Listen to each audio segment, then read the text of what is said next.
Matthew this Sunday morning, Matthew 22, and hopefully you get yourself a Bible and you can come right along with us. We use a King James Bible, and the reason is because it retains the mystical language. It doesn't change the language in order to make it easier to understand. That's one of the faults of a lot of the Bibles that are out today. They're revised and so forth and so on to make it easier for you to understand. But they make a mistake with that. You know, like I said to you, if I say, let's go shoot the bull, and if somebody interprets that, let's get a gun and go out and find a big black animal and blow its head off, that makes it a lot easier for you to understand, but they've missed it entirely because it simply means let's sit down and talk. And that's what they've done.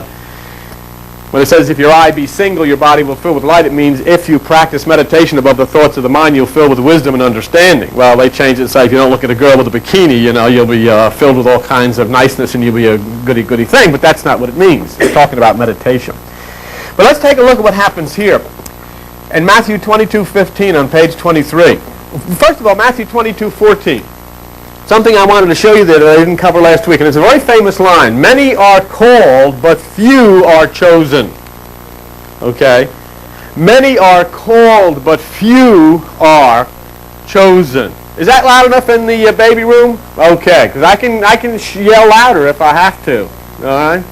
Okay, and then they all get mad at me. You're screaming and you're yelling, but I mean, you know, I'll do whatever. What does it mean? Many are called, but few are chosen. Who are God's chosen people? Jews, certainly. Us. And the reason they're God's chosen people is because the tribe of Judah, of which the word Jew comes from, was situated at the east side. See, there was the north, the east, the south, and the west.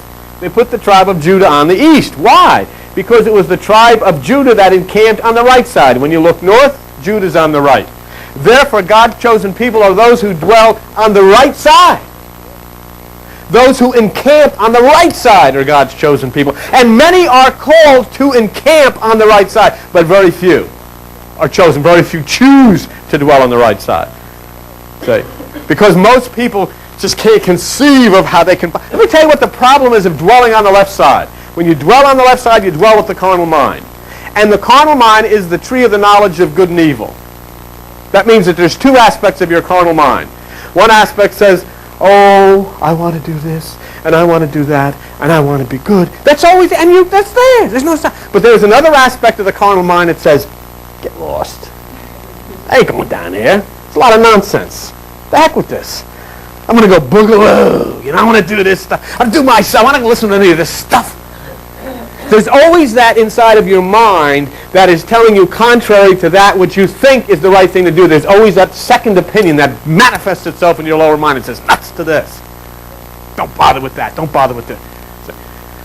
And you can't get away from it. That's the carnal mind. Because where there is a positive attitude in your carnal mind, there's also a negative attitude. That is the tree of the knowledge of good and evil. That's why Adam and Eve were not supposed to eat of the knowledge of the tree of good and evil.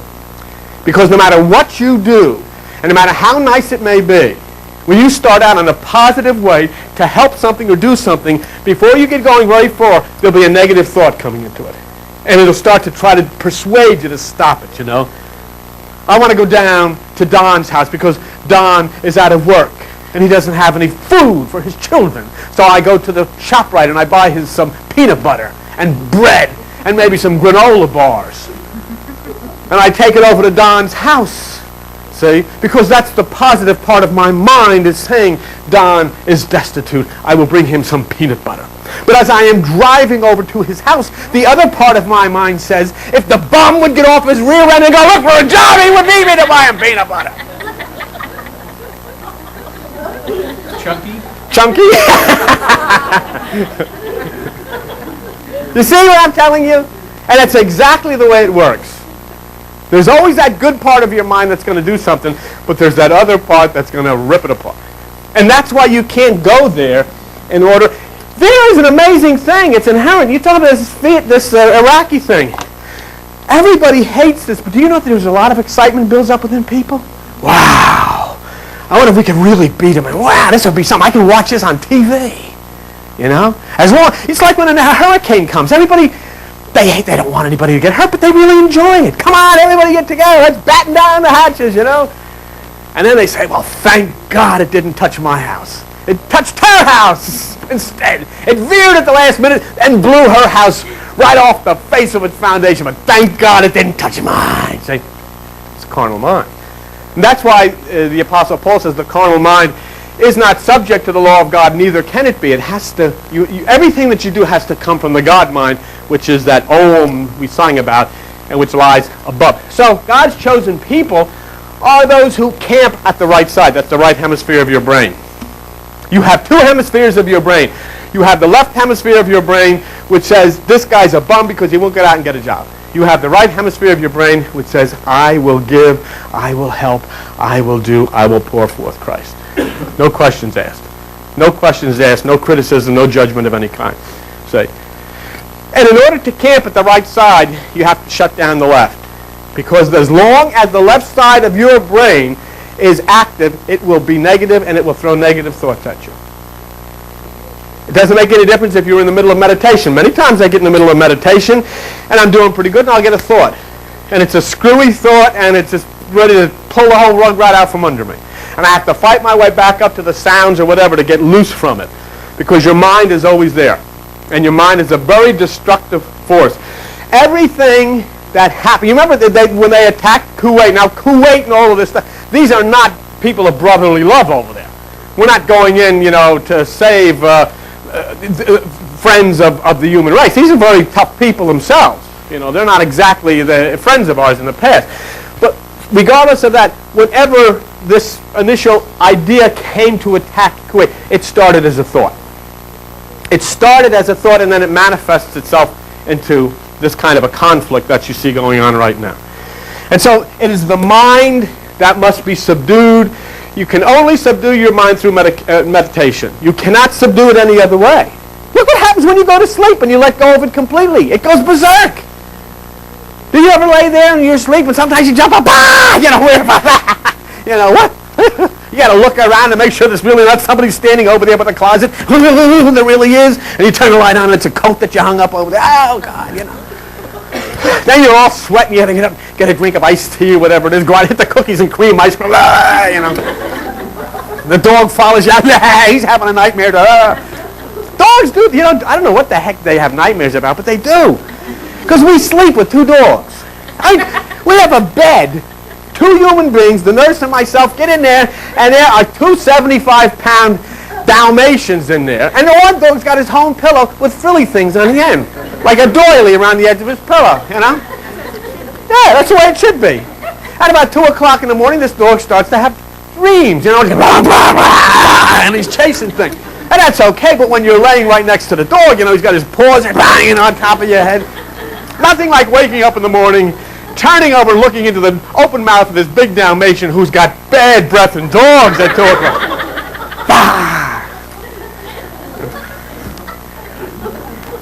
I don't know what kind of a carnal mind a dog has or where he was running, but at 2 o'clock in the morning, that dog was taking off.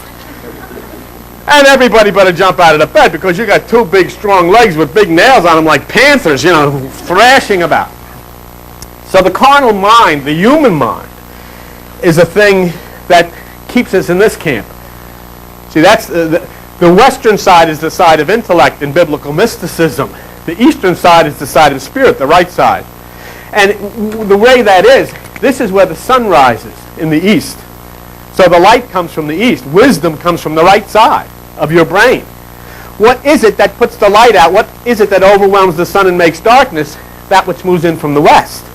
When the west encroaches on the east, there's no more sun. And you see it happening now, but you're going to see it a lot less because now the sun is beginning to rise after its birth on December the 25th, and there'll be more and more light each day. So what this means is it is the intellect. When you start to figure this thing out and think that you've got it all figured out, it's the intellect which will override the spirit. Then you'll say, I know all about this. And you don't know anything. Or I don't know if I believe that. It's irrelevant whether you believe it. But all of that comes from this area here, where you try to figure things out and try to work things out. You can't do it. You just make a big mess out of it. But when you dwell here, you see, right here, Mr. Bush and Mr. Hussein are trying to figure out what to do for their own respective sides. But if they stay the way they're gone, thousands and thousands of men, women, and children, animals, and forests are going to be obliterated and destroyed. If they were to turn and rise up into this area of Christ consciousness, Buddha consciousness, whatever you want to call it, it would be all over like that. Because they're above that place where there is no thought comes the wisdom of peace and understanding. There is no possibility of shooting at anybody. Matthew 22:15. The Pharisees took counsel how they might entangle him, who is Jesus, in his talk. Jesus was a mystic. He was a Nazarene, say. And a Nazarene was a group which actually, a sect that was inherited from the Buddhists. When the Buddhists moved out of India, many Buddhists came towards that which we know as Palestine now, and they were proselytizing their religion, and they converted a group of people called the Essenes. Out of the Essenes came that which was the Nazarenes. Long time before that, before the Essenes, the Nazarenes had been touched by those same Buddhists back in the early days of what you know as Samson. He was a Nazarene. They let their hair grow long because that hair that grew out of them was a symbol of spirit, see? Jesus was a mystic. He never talked about going to church. He didn't say read a Bible. Show me where he said read a Bible. Show me where he said go to church. He never said go to church. He never said read a Bible. In fact, he was so enamored by these great churches, he walked down the street and said, there's going to be one brick left laying on top of another one. He said, forget that. What was he concerned about? You. Inside of you. He didn't point to some far-off God who was going to come down and save you. He said, you are the light of the world. The kingdom of God is in you. He didn't set himself up and say, look at me, I'm Jesus, and I hotsy-totsy stuff, I'm on Christmas cards and everything. Look at me, ain't I something? He didn't ever said that. You know what he said? You think I'm doing good stuff? I'll tell you something, Omer. The things I do, you can do too. You can do better than I do, Joey. That's the kind of guy he was. Never drew attention to himself, drew attention to you. He never came to show his divinity, he came to show your divinity. And he told you how to reach it, how to make it explode. It's within you. Raise yourself up to the upper room. Practice the single eye. And you'll fill with light and wisdom and power and understanding. That's the kind of guy he was. And the religions have never allowed him to be what he came to be.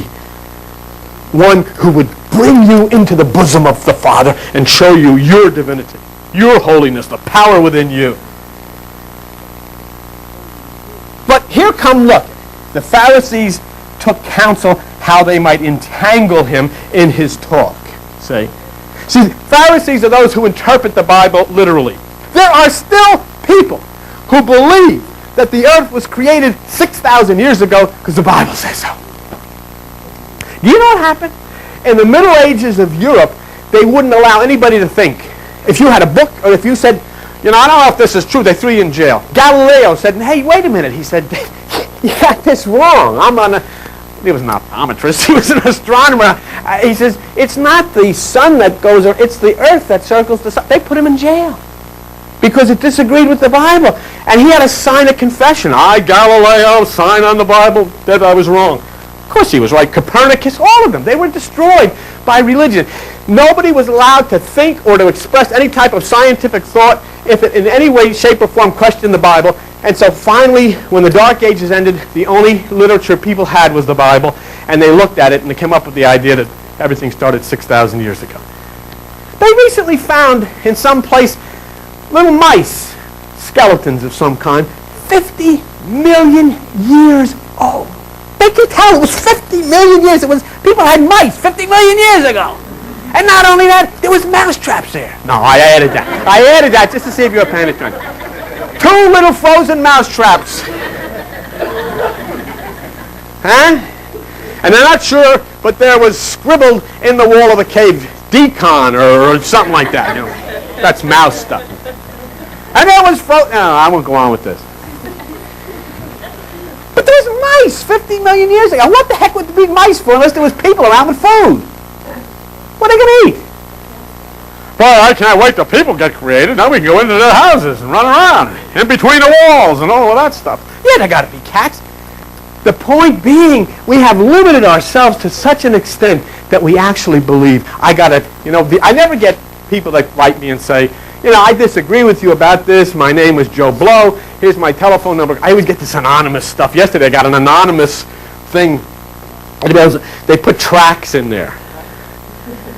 And the track has at the end of it 2 devils with red suits on and pitchforks. Everything looking out.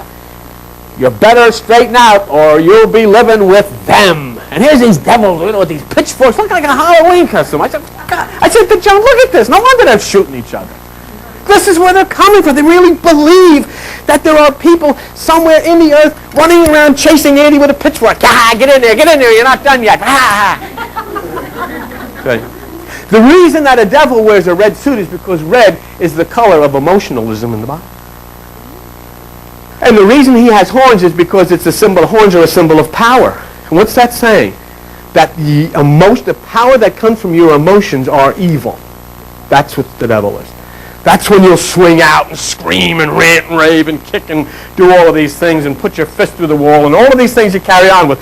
That's why the Red Sea was churning because it's a symbol of emotionalism. It's churning out of control. But when you look up, a pathway is made across the Red Sea to the Promised Land, across the emotions that are destroying you to that which is the place of God within you. All of that stuff has its beginnings in mythology. So here in Matthew 22:15, they're coming to Jesus. See, they're going to confuse his question of inner communion, with rules and doctrines. See, they want to come up with a biblical question to prove their point. We've had Pharisees come here. No matter what you tell them, I'll say, well, Jesus Christ, hey, wait a minute, pal. Wait a minute. You're giving me stodge in the hand. I didn't say this because it was my... I said, Jesus Christ said, if your eye be single. Yeah, but what about Romans 3:15? It says here. Yeah, but Jesus, what about it? And they're all over the place, and you can make a Bible say anything you want it to say. There's no doubt about that. And as I said to them, you might not agree with this interpretation, but don't tell me he didn't say it, because he did say it. Don't tell me it's not in the Bible, because it's in the Bible. Don't tell me Jesus didn't say cast your net to the right side. He said cast your net to the right side. If you want to believe he was fishing for fish, go ahead. But Jesus Christ said he was fishing for men. He's fishing for people. That means he's fishing for consciousness. And when he cast his net over to the right side, they come up with 153 fish, which is the number 9, 1 plus 5 plus 3, which is the number of human consciousness. In the Bible, in mysticism, the number of consciousness, the mystical number of consciousness is 9. That's why the sign of the beast, 666 equals 18 equals 9. If you want to see the beast, you go out into the men's room. Or the ladies' room, there's a picture of him hanging over the kitchen. Just turn over the sink. Just turn the light on and look, and you see the picture of the beast. Now, there's 144,000 saved. How much is that? 1 plus 4 plus 4? 9. That means the higher part of you is the point of salvation. The lower part of you is the part of the beast. So when Jesus says cast the net over to the right side, how many fish do they catch? 153 equals 9. And that's throughout the entire Bible. You'll see that. Throughout the entire Bible.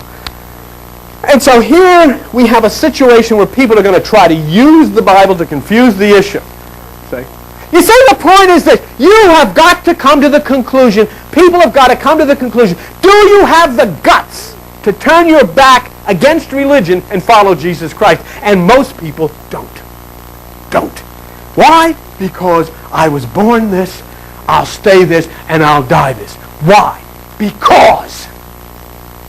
That's because. And because I have to live up to their standards. They expect this of me. And so my whole life is then built around a coming of impending death and a hope that after I die, I'm going to some planet somewhere.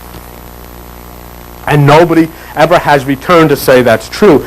On the other hand, the one who is Jesus Christ said that is wrong because God is not a God of the dead, he's a God of the living. Get yours while you're alive now and live forevermore in a higher realm of divine glory that's put right smack between your ears. But the next line here in this study is very interesting because it's the same today. You know the amazing thing?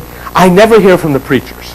I always hear from their disciples. And their disciples make anonymous phone calls and send anonymous letters. But I never hear from a preacher who will call and sit down and say, never. I'll get calls from their friends. And this is exactly what has happened here. See, I want you to notice something in Matthew 22, verse 16. Along with the religious, which are the Pharisees, okay, and these are the disciples of religion who would try to trick you out of your inner walk, there comes a group called, watch this one. And you don't see this very often. They're called Herodians. Okay? These are not religious people at all. These are people who are trying to maintain the political status quo. Okay? In other words, what has happened here are the Pharisees. Look, and they sent out unto him their disciples with the Herodians. In other words, what has happened? The religious people have joined together with those which are the worldly forces in order to trick the Christ. What has happened here in the same way where the religious will join forces with the status quo in order to keep you in line, in order to keep you from rising up into this blissful, holy place of life. They try to pull you back into the traditional. Herod is the evil influence. Look at that word. Do you see that word? I got it spelled wrong. How are you going to see that word? Why don't you say something? You sit there. A guy's spelling things wrong on television, and you sit there. God. Watch this. Do you see something there? Herod. You know who he was? What did he do? He was the wicked influence who set about to kill all of that which was the new life, trying to kill that which was the birth of Christ. See? Now look who the religious people here have joined together with in order to come against Jesus. The religious people have joined together with that same negative influence in trying to destroy that which is being born new out of the consciousness of man. Anything they can do, whatever it takes, and they do it today. Say, it's the desire nature. What does it? It is the desire nature. It is the emotions. It is your concern about what your mother is going to think. What is my father going to think? What are my friends going to think? What is the church going to think? All concerned about those people. What are they going to think? And as that starts to move within you, you'll start to hear from them. I think you're getting involved in a cult. I mean, I heard myself when I used to wear this. After all, we were born such and such a religion. And your whole family is this way. It's always been that way. It's like being born an Italian or a German or Jewish or whatever it is. You know, after all, you're turning your back on the family when you do this. And that's what you've got to do. That's why Jesus says, I've come to set sister against brother and mother. You've got to turn your back on those old traditional concepts and move out of a new concept. See? Because if you don't, you're going to find the system and you're going to find the church. And the system in this country aligns with the church. Do you know why? Because the church is no threat to it. It is no threat to it. People go to church on Sunday. They have Bibles under their arms. How do you do, Sister Andy? Praise God. You look nice in your jeans. Aren't you something? And they strut in there, and everybody's there to cake. They wear Easter bonnets, and they go in their Christmas time, and they have big flowers, and it's very nice, but it's not a threat to the system. You're a threat to the system.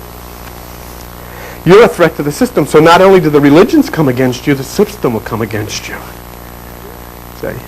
Because all of a sudden, you know, they throw words around on television. You see it.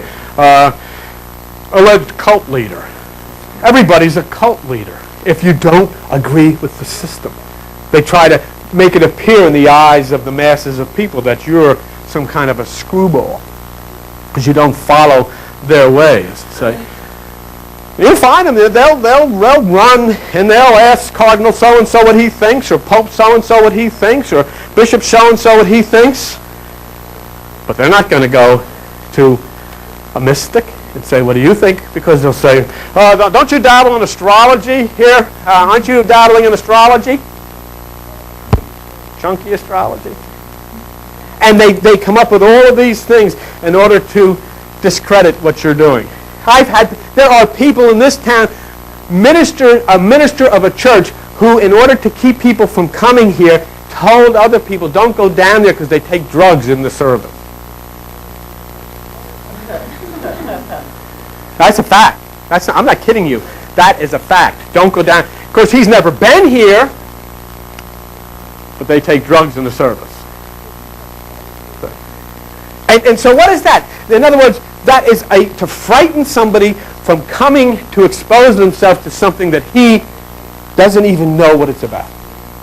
But he's heard that somebody said to their friend that this may be this and that may be that, so then he's convinced. That's the same way that they'll criticize, they'll come in and say, don't go to see this movie. Why? Because it's bad. It comes against Christianity. Have you seen it? I wouldn't go see it. You haven't seen it either. It's the same Dark Ages mentality. And what you have to do is go see everything. Look at everything. Read everything. Listen to everything. You make a decision. Allow your mind not to be guided by them. Jesus Christ said, wisdom is known by her children. Look at the condition of the world ever since you've been alive. When has it ever been free from violence? When has it ever been free from war? When has it ever been free from the scourges that are running rampant up, whether it be drugs or whatever it is? And Jesus Christ said, that is a product. That's the children. That's the offspring of the old way. Stop it. Bring your children into a meditation. Make your children sit. Begin to let your children know there is no damn devil. Tell them that. There is no damn hell. Tell them that. There is God, and there is only one power that exists in the universe, and that power is God. And don't let them be frightened by any crap that religion tries to shove down their throats that scare them to keep them in line. Don't allow it. If you have to correct them, you just say, Jesus wouldn't like that.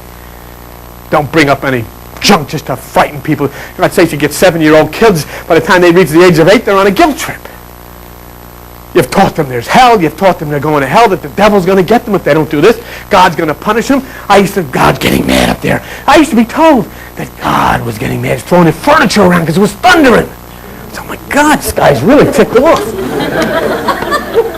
I used to really feel this guy is ticked off. Something must have really happened. Somebody must have eaten meat on Friday or something. Boy. You know what I'm saying to you? Frightening, scaring everybody to death. Nowadays they take them, and after they got them thoroughly scared about hell and devils and demons, you know what they do? They put them in the Little League, and then they say to them when they get in the Little League, they say, now listen to me, little Donald. You go out there in center field, and don't you drop this ball, because don't forget, I have got this team sponsored by Joe and Phil's Tire Center, and their reputation depends on you out there catching this ball. And there you got your little jacket on, Joe and Phil's Tire Center, and you're standing out there. Don't hit it to me. Don't hit it to me. Don't hit it to me. Bang, there's the ball, and there's little Donald Water. Bang, the ball hits him on the head, and his father looks at him. There you go. I told you you didn't practice. You didn't approach it right. You disgraced the whole family. Disgraced Joe and Phil's Tire Center after they put that money up. And there's the kid walking off with his little glove, guilt trip, needing to have some kind of a tranquilizer, settle his little nerves down. Then we're going to send him to college, Joey. I want you to be a lawyer, son, so you can have a psychiatrist just like I have. Got to get all A's. He gets all C's and D's, and the kid winds up on the roof of Princeton University, and he jumps off. Funny, but true. Funny, but true. And many of your lives have been geared that same way. Pressure, pressure, pressure, pressure. Never stops. Pressure, pressure, pressure. To do what they want you to do. And all they're trying to do is bring you into the same realm of insanity that they exist in. But Jesus Christ said, that's not the way. The way is narrow, and it is above. And so here, when these people come to tempt Jesus and to try to catch him in all of this stuff that they're talking about, literal law and doctrine, look what they say. Now you got the Herodians, which are the con artists, and the people that are trying to represent the people that are trying to kill the spirit out of you, along with the religious. You got the Bible, the Pharisees, and you got the doctrine in the church and all this. And look what they say in Matthew 22:16. Master, we know you are true and teach the way of truth, the way of God and truth. They're liars. The religious and those who are of the flesh, they approach that which they really can't stand under a pretense of, hey, yeah, we know that you're trying your best, and some of the stuff you say I can really go along with. They're trying to get you to sit with them, trying to suck you in so that they're not really against me before they hit you with the zinger, say, because what they're trying to do is get you into confidence so that you'll sit down and then say something that they can use in order to nail you up against the wall. It's typical of the lower mind. It uses truth to press forth its deceit and its desire. See? Look what they say. And even this, they're telling the truth. And yet, neither, 22:16, neither do you care for any man. for you don't regard the person of a man. See?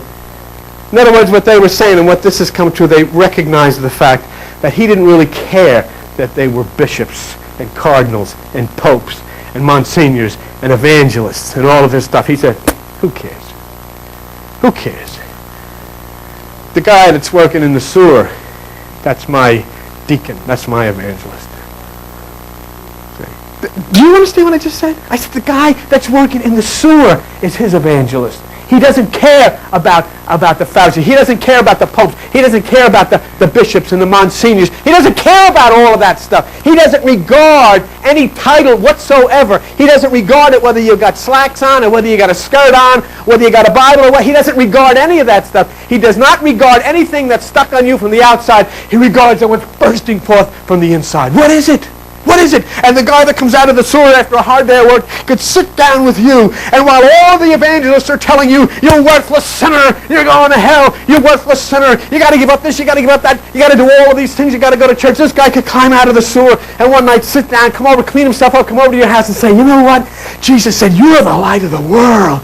The kingdom of God is within you, and if you focus within yourself, you'll open a beautiful part of your mind, which is the right hemisphere. The doors will swing open, you'll enter in there, and you'll have wisdom, and you'll actually be one with God. That's what the guy out of the sewer could tell you, that those evangelists and religious people haven't the slightest idea of anything of the kind. Jesus knew that. So he never got caught up in religion. The only time that he got caught up in religion is when he was going to disrupt a service. He used to go out in the cornfields. It was illegal to pick corn on the Sabbath. So he'd go out there with the guys. He knew where the rabbis used to hang out. And he'd wait for them to come along. He'd see about 3 of them walking out by the field. He said, okay, what are you going to do? Let's pick some corn. You can't do that. Pick it. Pick it. And he'd go over there. Are they looking? Are they looking? Yeah. Challenging them. Pick that corn. I'm picking corn out. Here's what I'm doing. Well, you can't do that on the Sabbath. Oh, yes, I can. Picking a whole ear of corn this time. Corn on the cob. Pick it right off that, what does it come off, a bush? Whatever it comes over. Pick that corn off the cob. Don't you say nothing about that. Pick that corn right off the cob. What I'm going to do, they say, you evil person, picking corn on the cob on a Sunday. You evil person you are, you Jesus, you. Oh, little nuts you got hanging around with you. Cut your hair.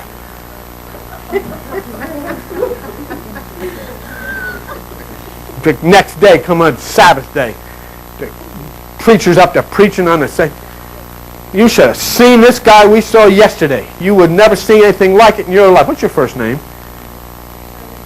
Sherry? Sherry, you'd never seen nothing like this in your life. Such a fool out there with a white robe, all these long-haired hippies out there picking corn on the Sabbath, Sherry. I was so mortified. I said, you ain't going to heaven. You ain't no good guy, God, doing stuff like that. Well, he's preaching up there, it says in the Bible, the door opens. Guess who's sitting there with corn all over his face?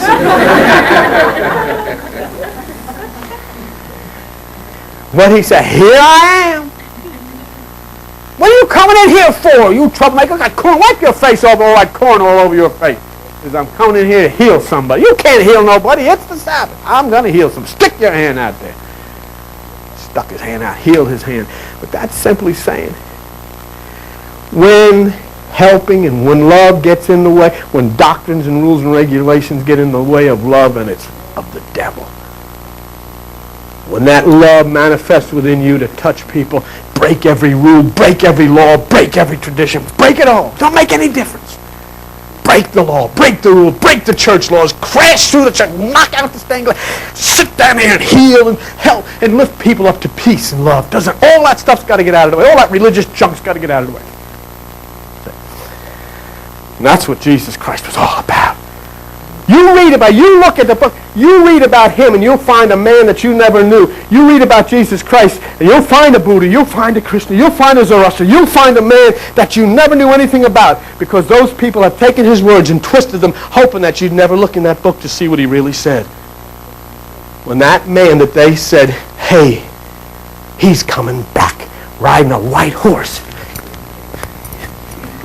And the man himself says, the kingdom does not come as to be seen, because it's within you. They say, oh, ask Jesus to come into your heart. Jesus Christ himself turns around and says, my friends, don't ask me for anything. It's in your book. The Father loves you. You go right to the boss. Don't you ask me for nothing. And Jesus will intercede on your behalf, saith the preacher. And Jesus says, and I'm telling you something else, I ain't going to pray for you either. It's in the book. It's amazing to me, but you know what? They've depended on the same type of ignorance that was the part of their foundings coming out of the Dark Ages to still be with you now. That's why I say to you, go to the bookstores and read. Read about Buddha, read about Krishna, read about Jesus, read about everything. Take down the stars, read about the stars, open yourself up, learn, seek, knock, ask. That's what Jesus says. Ask, seek. Don't just listen to somebody saying this is the way it is. Say that's not the way it is. I'm going to find out the way it really is and go look and seek and understand things. And open yourself up. Be part of things. That's right. So, you remember last week? What happened? We were teaching last week. Joey, were you here? Sure you were. I knew that. I just want to remember if you knew that. Because a lot of people sleep through this, or they go through these things. See, some of you people have been sitting here thinking of things this whole time, having these little escapades going on in your head. See, some of you have actually had a drama going on in your head. The whole time I've been speaking, you've been going through this little drama in your head. Haven't you, Andy? But last week, Andy, God said, listen, I'm inviting everybody to my son's wedding, but they ain't coming. See? They ain't coming to the real wedding. So you know what? Go out to the highway. And anybody you find sitting in the highway, you bring them in. Good or bad. I don't care. Doesn't make any difference what that person does. When that person finds the way within themselves up to the highway, the higher consciousness, the way into the right side, that spirit will grab you and take you into that wedding. It's like I said last week, I was sitting up there on the highway, right, Joe and Joe standing up there. Yeah, I'm bad, but I'm going to the wedding. Woohoo! I'm going to the wedding. Waiting for he ain't coming back in a big white horse, coming back in a big white stretch. Pull up there and say, get in the back there, Joe. Have yourself a little like new wine. I'm taking you to the wedding. Bring Linda if you want. See? Doesn't make any difference who you are. It doesn't make it. So get all the negativity of what you thought, the people, get all that negativity, flush it away. Go to the bathroom, stand up, put your head in there and flush all that negativity away. It won't hurt, just get your hair a little wet. So put that, there it goes. It's all that negativity. Go negative. Woo! There's the negativity gone. And dry yourself off. Come out and said, I am not negative anymore because Jesus Christ said, I am the light of the world. He dwells within me. He has showed me the upper room. He has shown me the door to the right side. And I got to sit in there, and it doesn't make any difference what your parents say. It doesn't make any difference what the government says. It doesn't make any difference what cops are, or it doesn't make any difference what religious people say. Inside of you is the kingdom of God, and inside of you is the doorway to nirvana, to the kingdom, to peace, to love, to a new you. That doesn't cost you a dime. Don't send anybody a penny to find that because it's free. Absolutely free. And that's something else. That is something else. Well, how do you like that? We didn't even get halfway through this thing. We're going to do that next week. Stuff falling all over the place. Nobody cares. But look at that little baby back there. See that baby? I know that parent of that baby. That parent's never going to let that baby know anything about devils or demons or hell or any of that junk. Because those people, that parent knows where the upper room is, and that parent knows inside of that baby, that spark. That's the first thing that baby's going to learn is that spark of life. Is the kingdom of God is within. We had to wait. Here, I had to wait until I'm 32 to find this out. Woo!